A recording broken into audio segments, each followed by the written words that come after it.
रणदीप सुरजेवाला जी, रणदीप सुरजेवाला ಅವರೇ, रणदीप सुरजेवाला जी, सिद्धरमैया जी, एमबी पाटिल जी, शिवानंद पाटिल जी, नाडा गाडव जी, गौडा पाटिल जी, अशोक मनुगुले जी, विट्ठल जी, प्रकाश राठौड़ जी, सुनील गौडा जी, मल्लिकार्जुन लोनी जी, स्टेज पे कांग्रेस पार्टी के सीनियर नेता, हमारे प्यारे कार्यकर्ता, भाइयों और बहनों, प्रेस के हमारे मित्रों, आप सबका यहां बहुत बहुत स्वागत। गर्मी में आप आए, इतनी गर्मी में आप आए, इसके लिए आप सबको दिल से धन्यवाद करता हूं। ತಾವೆಲ್ಲರೂ ಕೂಡ ಇಂಥ ಜನತೆ ಇಂಥ ಒಂದು ಉರಿ ಬಿಸಿಲಿನಲ್ಲಿ ತಾವೆಲ್ಲರೂ ಬಂದಿದ್ರಿ, ನಿಮ್ಮೆಲ್ಲರಿಗೂ ಕೂಡ ನಾನು ಹೃತ್ಪೂರ್ವಕವಾದಂಥ ಅಭಿನಂದನೆಗಳನ್ನ ಧನ್ಯವಾದಗಳನ್ನು ಸಲ್ಲಿಸ್ತೇನೆ।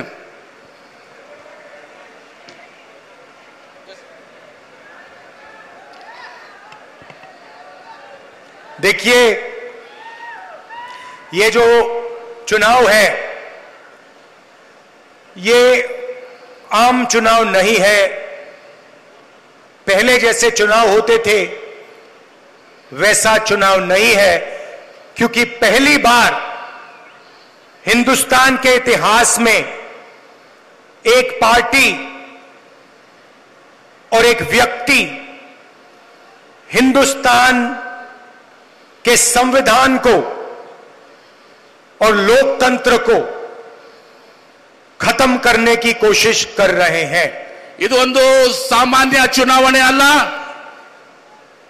ಈಗಲೇ ಚುನಾವಣೆ ನಡೀತದೆ। ಓರ್ವ ವ್ಯಕ್ತಿ ಈ ಭಾರತ ದೇಶದ ಪ್ರಜಾಪ್ರಭುತ್ವ ಸಂವಿಧಾನವನ್ನ ಧಿಕ್ಕರಿಸಿ ನಡೆಯುವಂತ ಒಂದು ಚುನಾವಣೆಯಲ್ಲಿ ಇದು ನಡೀತಾ ಇದೆ। संविधान से हिंदुस्तान के लोगों को अधिकार, उनकी आवाज और आरक्षण मिला है।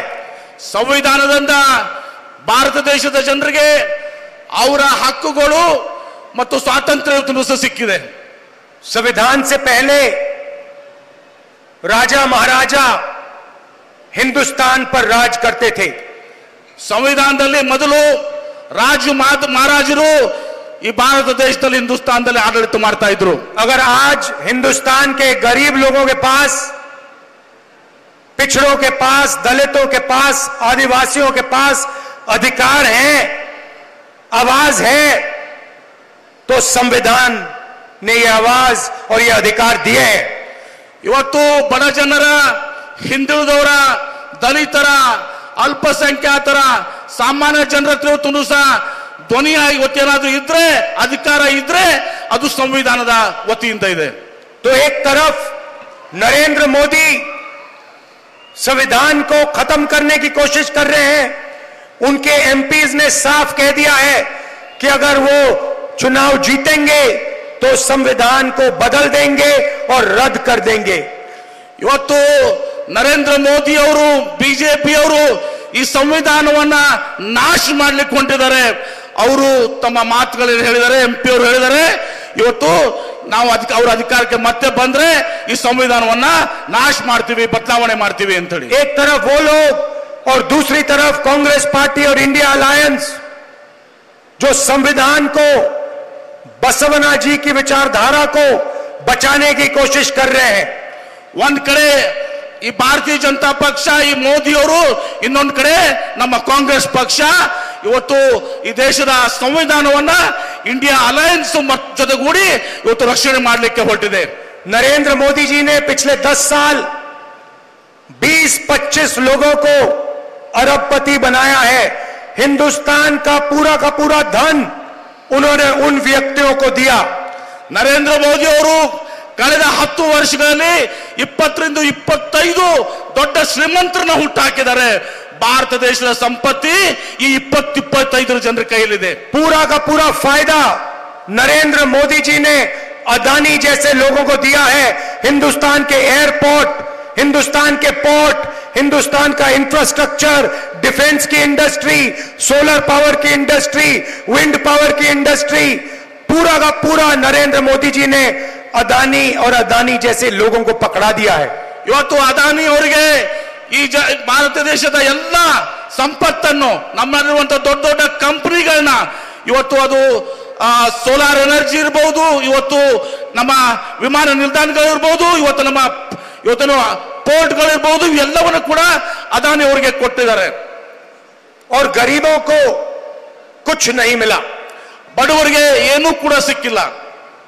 कर्नाटक में हम 5 गारंटी देते हैं और आप जानते हो कि कर्नाटक में गरीबों को कितना फायदा हुआ है। ಕರ್ನಾಟಕ ರಾಜ್ಯದಲ್ಲಿ ನಾವು 5 ಗ್ಯಾರಂಟಿಗಳನ್ನ ಏನು ಕೊಟ್ಟಿದ್ದೀವಿ, ಅದರಿಂದ ಬಡವರಿಗೆ ಎಷ್ಟು ಅನುಕೂಲ ಆಗಿದೆ ಅನ್ನೋದು ತಾವು ಹೇಳಬೇಕು। ये देखो, ये जो आपने अभी ताली बजाई, ये प्रेस वाले कभी नहीं दिखाएंगे, क्योंकि ये प्रेस वाले गरीबों के नहीं है। ಇವತ್ತು ಜನ ಏನನ್ನು ಹರ್ಷೋದ್ಗಾರ ಮಾಡಿದ್ರಿ, ಚಪ್ಪಾಳೆ ಹೊಡೆದ್ರಿ, ಇದು ನಮ್ಮ ಕಾಂಗ್ರೆಸ್ ಪಕ್ಷಕ್ಕೆ, ನಮ್ಮ ನೀತಿಗೆ ಗ್ಯಾರಂಟಿ ಪರವಾಗಿದ್ದೀರಿ। ಇದನ್ನ ಪ್ರೆಸ್ನವರು ಕೂಡ ಅರ್ಥ ಮಾಡ್ಕೋಬೇಕು। ಈ ಪ್ರೆಸ್ನವರು ಇವತ್ತಿನ್ನೂ ಕೂಡ ಉತ್ತರ ನಮ್ಮ ಜೊತೆಗಿಲ್ಲ। ಇವರು गृह लक्ष्मी, गृह ज्योति, अन्नभाग्य, युवा निधि, शक्ति, ये 5 गारंटी हमने आपको दी, कर्नाटक के गरीब लोगों को दी। गृह ज्योति, गृह लक्ष्मी, अन्नभाग्ಯ, ಶಕ್ತಿ ಮತ್ತು ಯುವ ನಿಧಿ, ಈ 5 ಗ್ಯಾರಂಟಿಗಳನ್ನ ಯೋಜನೆಗಳನ್ನ ಕರ್ನಾಟಕ ರಾಜ್ಯ ಜನತೆಗೆ ನಾವು ಕಾಂಗ್ರೆಸ್ ಸರ್ಕಾರ ಕೊಟ್ಟಿದ್ದೀವಿ। तो आप देखिए, वो अरबपति बनाते हैं, 25 अरबपति बनाए उन्होंने। ಅವರು ಕೋಟ್ಯಾಧೀಶರನ್ನ ಮಾಡ್ತಾರೆ, ಸೃಷ್ಟಿ ಮಾಡ್ತಾರೆ, 25 ಕೋಟ್ಯಾಧೀಶರನ್ನ ಅವರು ಹುಟ್ಟಾಕಿದ್ದಾರೆ। मैं आपको इस स्टेज से बता रहा हूं कि हमारी सरकार करोड़ों लाखपति बनाने जा रही है। ನಾನು ಈ ಒಂದು ಸಭೆಯಲ್ಲಿ ಇವತ್ತೊಂದು ಸಹ ಹೇಳ್ತೇನೆ, ನಮ್ಮ ಸರ್ಕಾರ, ನಮ್ಮ ಪಕ್ಷ ಇವತ್ತೊಂದು ಸಹ ಈ ಕರೋಡಿಪತಿಗಳನ್ನ ಹುಟ್ಟಾಕುವಂತದ್ದಲ್ಲ, ಕೆಲಸವನ್ನು ಮಾಡ್ತಾ ಇಲ್ಲ। जितना पैसा नरेंद्र मोदी जी ने अरबपतियों को दिया, उतना पैसा हम किसानों को, युवाओं को, गरीबों को, मजदूरों को देने जा रहे हैं। ಎಷ್ಟು ಕೋಟ್ಯಾಂತರ ಹಣ ಇವತ್ತು ಸಹ ನರೇಂದ್ರ ಮೋದಿ ಅವರು ಈ ಕೋಟ್ಯಾಧೀಶರಿಗೆ, ದೊಡ್ಡ ದೊಡ್ಡ ಉದ್ಯಮಿಗಳು ಕೊಟ್ಟಿದ್ದಾರೆ। ಅದನ್ನ ನಾವು ರೈತರಿಗೆ, ಬಡವರಿಗೆ, ಕೂಲಿ ಕಾರ್ಮಿಕರಿಗೆ, ಹಿಂದುಳಿದವರಿಗೆ ನಾವು ಕೊಡ್ಲಿಕ್ಕೆ ಬಯಸಿದ್ದೀವಿ। गृह लक्ष्मी स्कीम के बारे में प्रधानमंत्री ने कहा था कि अगर इसको कर्नाटक में लागू कर दिया जाए तो कर्नाटका बैंकरप्ट हो जाएगा।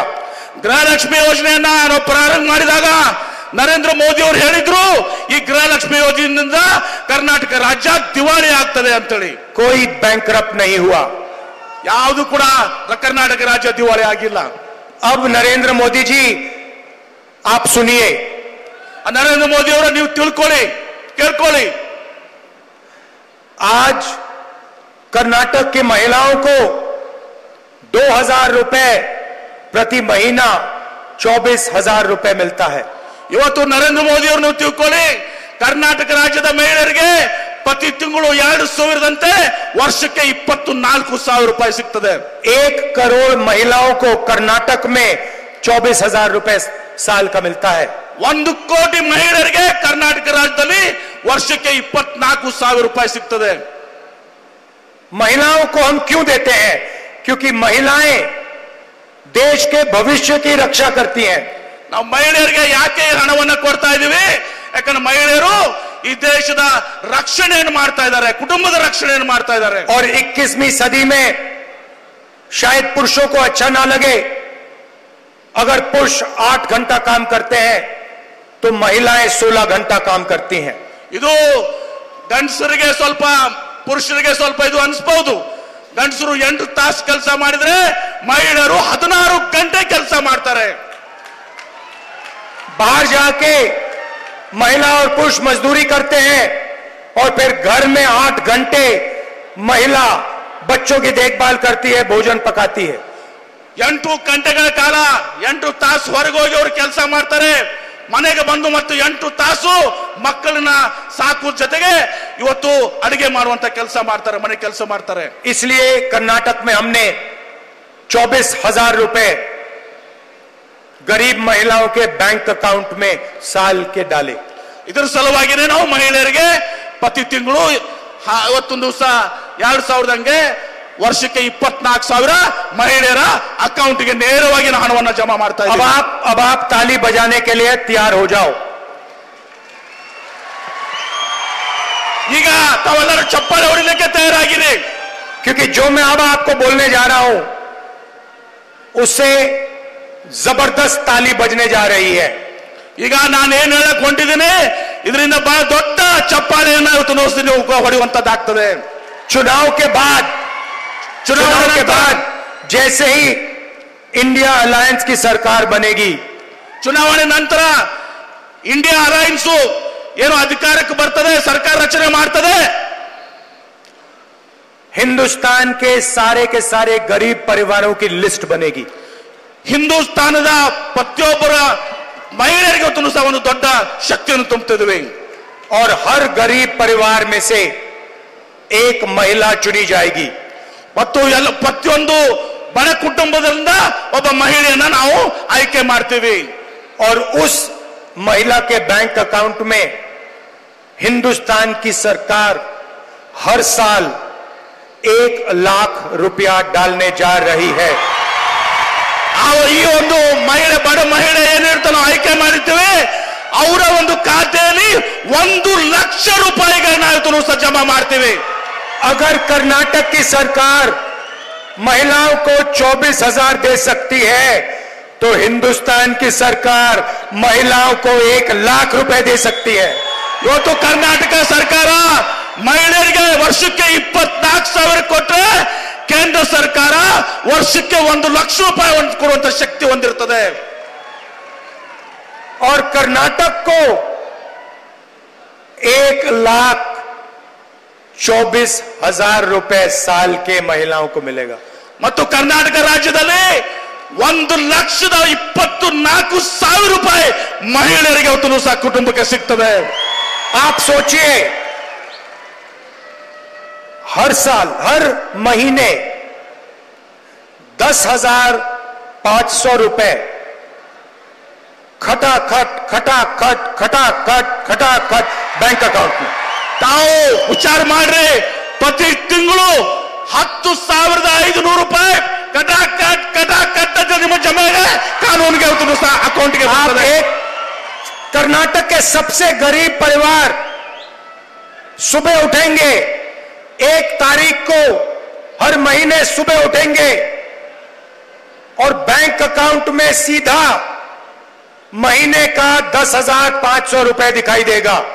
ಬಡ ಕುಟುಂಬದವರು ಮಹಿಳೆ ಪ್ರತಿ ತಿಂಗಳು 1ನೇ ತಾರೀಕಿಗೆ ತಮ್ಮ ಬೆಳಗ್ಗೆ ಎದ್ದ ಮೇಲೆ ತಮ್ಮ ಅಕೌಂಟ್ ಅನ್ನು ತೆಗೆದ್ರೆ 10,500 ರೂಪಾಯಿ ಅಕೌಂಟ್ ನಲ್ಲಿ ಇರ್ತದೆ. और जब तक वो परिवार गरीबी से नहीं निकलेगा तब तक हर महीने खटाखट 8,500 रुपए. ಎಲ್ಲಿವರೆಗೆ ಆ ಒಂದು ಕುಟುಂಬ ಬಡತನದಿಂದ ಹೊರಗೆ ಬರ್ಲಿಕ್ಕೆ ಆಗುದಿಲ್ಲ ಅಲ್ಲಿವರೆಗೆ ಪ್ರತಿ ತಿಂಗಳು 10,500 ರೂಪಾಯಿ ಕಟಾಕಟ್ ನಿಮ್ಮ ಅಕೌಂಟ್ ಕೊಡುವಂತದ್ದಾಗ್ತದೆ. अब कर्नाटक में हम युवा निधि स्कीम देते हैं. ಕರ್ನಾಟಕ ರಾಜ್ಯದಲ್ಲಿ ನಾವು ಯುವ ನಿಧಿ ಯೋಜನೆಯನ್ನ ನೋಡಿದಿರಿ. अनएम्प्लॉयड युवाओं को 3,000 रुपए महीने का मिलता है. ನಿರುದ್ಯೋಗಿ ಯುವಕರಿಗೆ ಪ್ರತಿ ತಿಂಗಳು 3,000 ರೂಪಾಯಿ ಹಣ ಸಿಗ್ತದೆ. नरेंद्र मोदी जी ने अरबपतियों को धन देकर रोजगार खत्म कर दिया है. ನರೇಂದ್ರ ಮೋದಿ ಅವರು ಇವತ್ತು ಕೋಟ್ಯಾಧೀಶಕ್ಕೆ ಇದು ಮಾಡಿ ಇವತ್ತು ಬಡವರಿಗೆ ಇವತ್ತು ಸಹ ಕೂಲಿಯನ್ನ ಕಡಿಮೆ ಮಾಡಿದ್ದಾರೆ. देश में हर सड़क पे हर कस्बे में युवा घूमते हैं, हाथ जोड़ के रोजगार मांगते हैं. ಇವತ್ತು ದೇಶದ ಕೋಣೆಯಲ್ಲಿ ಯುವಕರು ನಿರುದ್ಯೋಗಿಗಳು ಅಡ್ಡಾಡ್ತಾರೆ, ಉದ್ಯೋಗವನ್ನ ಕೇಳ್ತಾ ಇದ್ದಾರೆ. कुछ नहीं मिलता, ಏನು ಸಿಕ್ಕಿಲ್ಲ ಅವ್ರಿಗೆ. अमीर घर के लोग अपने बच्चों को अप्रेंटिसशिप कराते हैं, 1 साल की नौकरी दिलवाते हैं, टेम्पररी नौकरी दिलवाते हैं, उनकी ट्रेनिंग होती है। ಶ್ರೀಮಂತ ಕುಟುಂಬದವರು ತಮ್ಮ ಮಕ್ಕಳಿಗೆ 1 ವರ್ಷದವರೆಗೆ 6 ತಿಂಗಳಿಗೆ ಅಪ್ರೆಂಟಿಸ್ ಪ್ರೋಗ್ರಾಮ್ ಕೊಡ್ತಾರೆ, ತದನಂತರ ಅವರಿಗೆ ನೌಕರಿಗಳು ಸಿಗ್ತವೆ। मगर ये सुविधा हिंदुस्तान के बेरोजगार युवाओं को नहीं मिलती। ಈ ಒಂದು ಸೌಲಭ್ಯ ಇವತ್ತು ಸಹ ಭಾರತ ದೇಶದ ಹಿಂದೂಸ್ತಾನದ ಇವತ್ತು ಬಡ ಕುಟುಂಬದ ಯುವಕರಿಗೆ ಇವತ್ತು ಸಿಕ್ಕತ್ತಲ್ಲ। इंडिया गठबंधन की सरकार दुनिया में पहली सरकार होगी जो अप्रेंटिसशिप का अधिकार हिंदुस्तान के हर बेरोजगार ग्रेजुएट को देने जा रही है। ಇಂಡಿಯಾ ಇವತ್ತು ಸಹ ಅಲಯನ್ಸ್ ಏನಿದೆ, ಗಠಬಂಧನ ಏನಿದೆ, ಇದು ಪ್ರಥಮ ಒಂದು ಅಲಯನ್ಸ್ ಇವತ್ತು ಸಹ ಪ್ರತಿಯೊಬ್ಬ ಯುವಕನಿಗೆ, ಬಡ ಯುವಕನಿಗೆ ಅಪ್ರೆಂಟಿಸ್ಶಿಪ್ ಕೊಟ್ಟು ಅವರಿಗೆ ಉದ್ಯೋಗಕ್ಕೆ ತಯಾರಾಗುವ ರೀತಿ ಮಾಡ್ತೇವೆ। करोड़ों युवाओं की पहली नौकरी पक्की होने जा रही है। ಯಾವಾಗ ಅವರ ಪ್ರಥಮ ನೌಕರಿ ಇವತ್ತು ಉದ್ಯೋಗ ಸಿಗಲಿಕ್ಕೆ ತಯಾರಾಗ್ತದೆ। प्राइवेट सेक्टर में, पब्लिक सेक्टर में, सरकारी ऑफिसेज में, सरकारी अस्पतालों में हिंदुस्तान की सरकार युवाओं को अप्रेंटिसशिप देगी। ಖಾಸಗಿ ಸಂಸ್ಥೆಗಳಲ್ಲಿ, ಖಾಸಗಿ ಉದ್ಯಮಿಗಳಲ್ಲಿ, ಸರ್ಕಾರದ ಉದ್ಯಮಿಗಳಲ್ಲಿ ಎಲ್ಲ ಇದರಲ್ಲಿ ಇವತ್ತು ಸಹ ಭಾರತ ಸರ್ಕಾರ ಇವತ್ತು ಅಪ್ರೆಂಟಿಸ್ಶಿಪ್ ಕಾರ್ಯಕ್ರಮಗಳನ್ನ ಹಮ್ಮಿಕೊಳ್ತದೆ। Graduate, diploma holders, college graduate, university graduate को अधिकार होगा सरकार से 1 साल की नौकरी मांगने का। ಪದವೀಧರರು, ಡಿಪ್ಲೊಮಾ ಹೋಲ್ಡರ್ಸ್ ಇವತ್ತು ಪ್ರತಿಯೊಬ್ಬರು ಕೂಡ ಸರ್ಕಾರದ ಜೊತೆ ಹಕ್ಕಿದೆ 1 ವರ್ಷದ ನಂತರ ಅಪ್ರೆಂಟಿಸ್ ನಂತರ ಅವರು ನೌಕರಿಯನ್ನ ಒದಗಿಸಿಕೊಡಿ ಅಂತ ಕೇಳಲಿಕ್ಕೆ ಹಕ್ಕನ್ನು ಕೊಡ್ತದೆ। जैसे मनरेगा में रोजगार की गारंटी थी, वैसे ही हम ग्रेजुएट्स को अप्रेंटिसशिप की गारंटी दे रहे हैं। ಯಾವ ರೀತಿ ಮಹಾತ್ಮ ಗಾಂಧಿ ರೋಜ್ಗಾರ್ ಯೋಜನೆಯಲ್ಲಿ ಇವತ್ತು ಸಹ ಕಡ್ಡಾಯವಾಗಿ ನಾವು ಕೂಲಿಯನ್ನ ಕೊಡ್ತೀವಿ, ಆದರೆ ಅಪ್ರೆಂಟಿಸ್ ಮೂಲಕ ಪ್ರತಿಯೊಬ್ಬ ಯುವಕನಿಗೂ ಕೂಡ ನಾವು ಉದ್ಯೋಗ, ನೌಕರಿಯ ಒಂದು ಖಾತ್ರಿಯನ್ನು ಕೊಡ್ತೇವೆ। 1 साल की नौकरी होगी और हर महीने 8,500 रुपए बैंक अकाउंट में ठकाठक ठकाठक ठकाठक, साल के 1 लाख रुपए बैंक अकाउंट में ठक।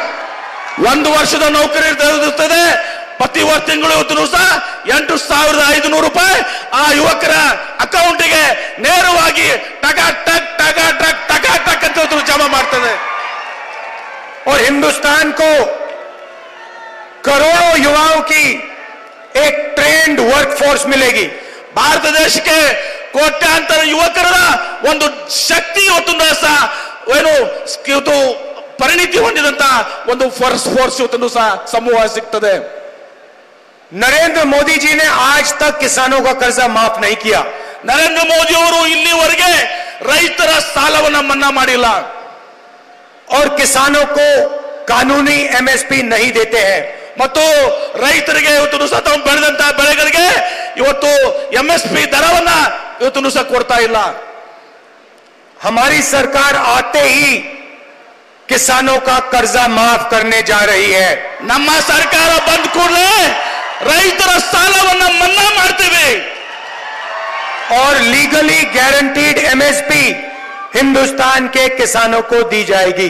ರೈತರಿಗೆ ಎಂಎಸ್ಪಿ ದರ ಅವರು ಬೆಳೆದಂತ ಬೆಳೆಗಳಿಗೆ ಯೋಗ್ಯವಾದ ದರ ಸಿಗಲಿಕ್ಕೆ ನಾವು ಕ್ರಮವನ್ನ ಕೈಗೊಳ್ತೇವೆ। आशा और आंगनवाड़ी में जो काम करती हैं उन महिलाओं की आमदनी दुगनी की जाएगी और मनरेगा में 400 रुपए दिया जाएगा। ಆಶಾ ಮತ್ತು ಅಂಗನವಾಡಿ ಕಾರ್ಯಕರ್ತರಿಗೆ ಅವ್ರು ಏನ್ ಪಡ್ಕೊಳ್ಳುವಂತ ಸಂಭಾವನೆಯನ್ನ, ಪಗಾರನ್ನ 2 ಪಟ್ಟು ಮಾಡ್ತೀವಿ। ಮತ್ತು ಇವತ್ತು ದಿವಸ ಮಹಾತ್ಮ ಗಾಂಧಿ ರೋಜ್ಗಾರ್ ಯೋಜನೆಯಲ್ಲಿ ಏನು ತಾವು ಹಣ ಕೂಲಿ ಏನ್ ಪಡ್ಕೊಳ್ತೇವೆ ಅದನ್ನು 2 ಪಟ್ಟು 400 ರೂಪಾಯಿ ಇವತ್ತು ದಿವಸ ಮಾಡ್ತೇವೆ। नरेंद्र मोदी जी ने हिंदुस्तान के युवाओं से आर्मी की जो जॉब होती थी वो छीनी। ನರೇಂದ್ರ ಮೋದಿ ಅವರು ಭಾರತ ದೇಶದ ಯುವಕರು ಏನು ಆರ್ಮಿಯಲ್ಲಿ ಸೇವೆಯನ್ನು ಮಾಡ್ತಾ ಇದ್ರೆ ಅವರ ನೌಕರಿಯನ್ನ ಇವತ್ತು ಸಹ ಸೈನ್ಯದಲ್ಲಿ ಸೇವೆ ಮಾಡೋರ ನೌಕರಿಯನ್ನ ಕಸಿದುಕೊಂಡಿದ್ದಾರೆ। वो अग्निवीर योजना लाए। ಅವರು ಒಂದು ಯೋಜನೆಯನ್ನು ತಂದರು। अग्निवीर योजना हिंदुस्तान की आर्मी और हिंदुस्तान के जवान पर अपमान है। ಇವತ್ತು ಅದು ಯೋಜನೆ ತಂದಿದ್ದಾರೆ, ಅದು ಭಾರತ ದೇಶದ ಯುವಕರಿಗೆ ಒಂದು ದೊಡ್ಡ ಹೊಡೆತ ಇದೆ। अग्निवीर योजना को हम रद्द करने जा रहे हैं, खत्म करने जा रहे हैं। ಆ ಒಂದು ತಾತ್ಕಾಲಿಕ ಯೋಜನೆ ತಂದಿದ್ದಾರೆ, ಅದನ್ನ ನಾವು ಅಭಿವೃದ್ಧಿ ಯೋಜನೆ ಅದನ್ನ ನಾವು ರದ್ದು ಮಾಡಲಿಕ್ಕೆ ಹೊರಟಿದ್ದೀವಿ। दो तरीके के शहीद नहीं होंगे, एक तरीके का शहीद होगा। सबको पेंशन मिलेगी, सबको कैंटीन मिलेगी और सबको शहीद का दर्जा मिलेगा। ಎಲ್ಲ ಒಂದೇ ರೀತಿಯ ಒಂದು ಯೋಧರು ಇರ್ತಾರೆ, ಆರ್ಮಿ ಇರ್ತದೆ, ಅವ್ರು ಎಲ್ಲಾ ರೀತಿಯ ಅವ್ರಿಗೆ ಸಮಾನವಾದಂತಹ ಪಗಾರ ಸಿಗ್ತದೆ ಮತ್ತು ಸೌಲಭ್ಯಗಳು ಕೂಡ ಸಿಗ್ತದೆ। नरेंद्र मोदी जी ने हिंदुस्तान पर गलत जीएसटी लागू की है। ನರೇಂದ್ರ ಮೋದಿ ಅವರು ಭಾರತ ದೇಶದ ಮೇಲೆ ತಪ್ಪಾದಂತ ಒಂದು ಜಿಎಸ್ಟಿ ವ್ಯವಸ್ಥೆಯನ್ನು ಜಾರಿಗೊಳಿಸಿದ್ದಾರೆ। 5 अलग अलग टैक्स, ज्यादा टैक्स, किसानों पर टैक्स, 5 ಬೇರೆ ಬೇರೆ ಟ್ಯಾಕ್ಸ್ ಅನ್ನ ಇವತ್ತೊಂದು ಹಾಕಿದ್ದಾರೆ। ರೈತರ ಮೇಲೆ ಅವತ್ತು ಜಿಎಸ್ಟಿ, ಮಹಿಳೆಯರ ಮೇಲೆ ಜಿಎಸ್ಟಿ, ಇನ್ನೊಂದು ಎಲ್ಲ ಇದ್ರ ಮೇಲೆ ಅವತ್ತು ಜಿಎಸ್ಟಿ ಅನ್ನು ಹಾಕಿದ್ದಾರೆ। और आप कर्नाटक के लोग जानते हैं कि जीएसटी, गलत जीएसटी के कारण आप 100 रुपए देते हो और आपको 13 रुपए वापस मिलते हैं। ಈ ಒಂದು ತಪ್ಪಾದಂತ ಜಿಎಸ್ಟಿ ಇಂದ ನೀವು 100 ರೂಪಾಯಿ ಏನು ಕೊಡ್ತೀರಿ, ಅದರಿಂದ ವಾಪಸ್ ನಿಮಗೆ ಕೇವಲ 13 ರೂಪಾಯಿ ವಾಪಸ್ ಬರ್ತದೆ। कर्नाटक के साथ प्रधानमंत्री अन्याय कर रहे हैं। ಕರ್ನಾಟಕ ರಾಜ್ಯದ ಜನರ ಜೊತೆಗೆ ಪ್ರಧಾನಮಂತ್ರಿ ನರೇಂದ್ರ ಮೋದಿ ಅವರು ಅನ್ಯಾಯವನ್ನು ಮಾಡ್ತಾ ಇದ್ದಾರೆ। हम जीएसटी को बदलेंगे और ये जो अन्याय हो रहा है आपके खिलाफ, इसे हम ठीक करेंगे। ನಾವು ಜಿಎಸ್ಟಿಯನ್ನು ಬದಲಾವಣೆ ಮಾಡ್ತೀವಿ, ನಿಮ್ ಜೊತೆ ಏನು ಅನ್ಯಾಯ ಆಗ್ತದೆ ಆ ಅನ್ಯಾಯವನ್ನ ನಾವು ಸರಿಪಡಿಸ್ತೀವಿ। अब आखिरी बात, आप प्रधानमंत्री के भाषण देखते हो, घबराए हुए हैं।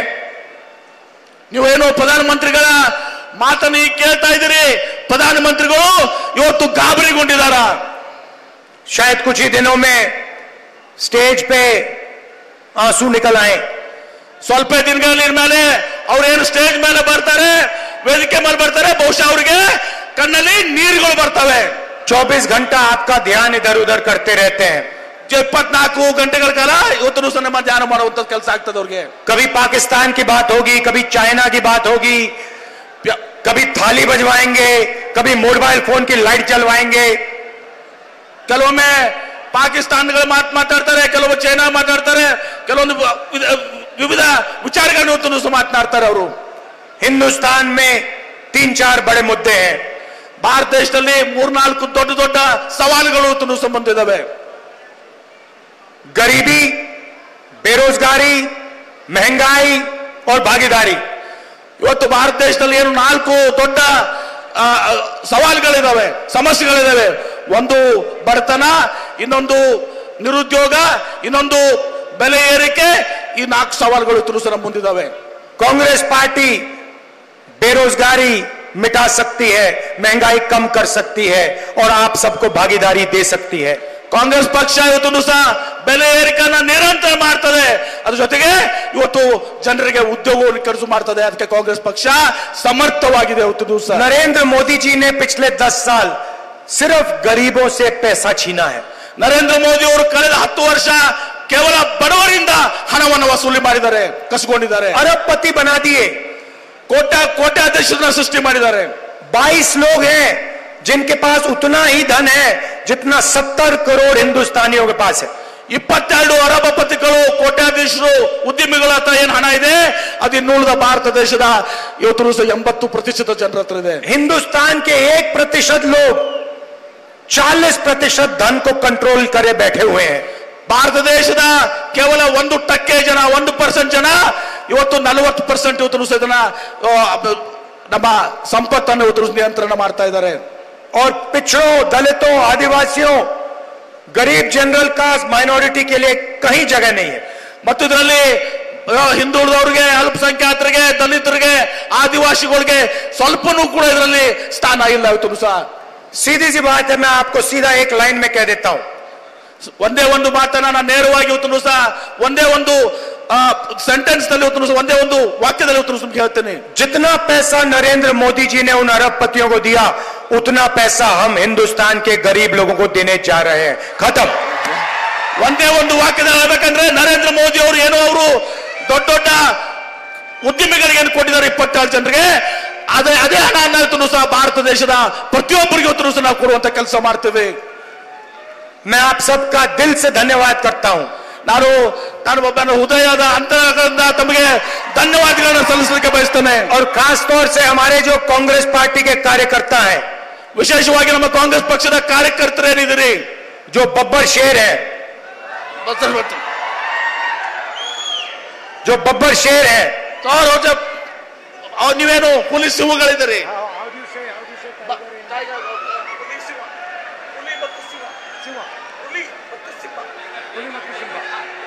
कुली मत्तू सिम्बा,